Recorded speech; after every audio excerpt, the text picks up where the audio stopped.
Hallo und willkommen zu einem neuen Video. Diesmal werde ich euch eine weihnachtliche Tischdeko-Idee mit einem Holzbrett zeigen. Mein Holzbrett ist jetzt in etwa 56 cm lang, 10 cm breit und ca. 4 cm hoch. Das ganze benötigte Material werde ich aber auch wie üblich in die Videobeschreibung eintragen. Ich beginne jetzt als erstes damit und entferne an 4 Kugeln diese Kugelhalterungen. Bei den anderen 3 Kugeln hatte ich jetzt schon vorgearbeitet. Ja, und diese Kugeln werden jetzt mit der Heißklebepistole auf meinem Holzbrett befestigt werden. Ich versuche das Ganze jetzt auch so gerade wie möglich hier an dem Holzbrett zu befestigen. Ihr werdet nachher sehen, warum.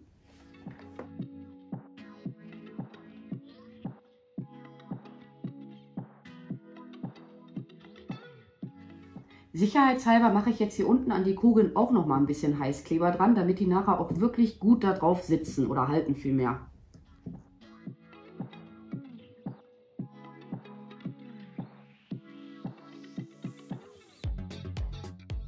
Nun platziere ich innerhalb der 4 Kugeln Kerzenhalter für Teelichter. Da mache ich jetzt auch ordentlich Heißkleber dran, also an die Kerzenhalter, und stecke die hier mal hinein.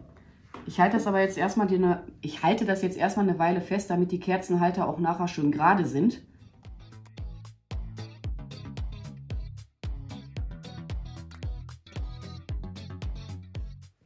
Wenn euch jetzt ein bisschen Heißkleber an den Kugeln hinuntergelaufen sein sollte, ist überhaupt nicht schlimm, den könnt ihr jetzt immer noch im Nachhinein abfriemeln. Ja, und jetzt werde ich mit der Heißklebepistole mal die nächsten Kugeln einarbeiten.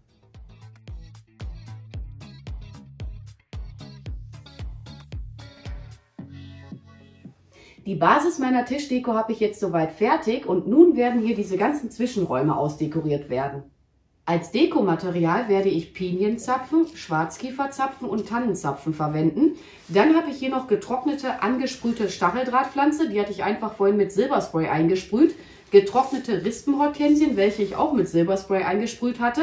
Eventuell kommen auch noch diese Kugeldisteln aus meinem Garten zum Einsatz. Das weiß ich jetzt allerdings an dieser Stelle noch nicht.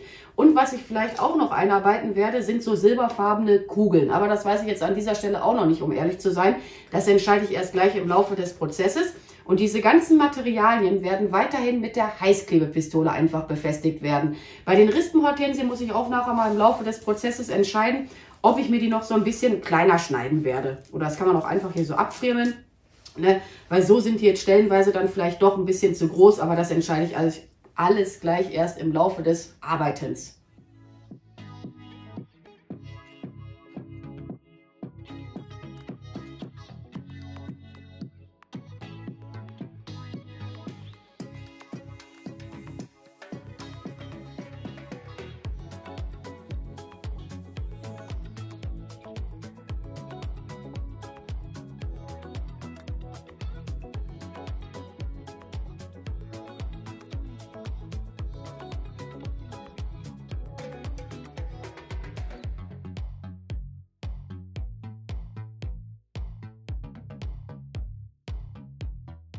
Ich muss jetzt nur noch die Fäden vom Heißkleber entfernen und dann bin ich damit soweit fertig. Aber ich glaube, das ist ganz cool geworden.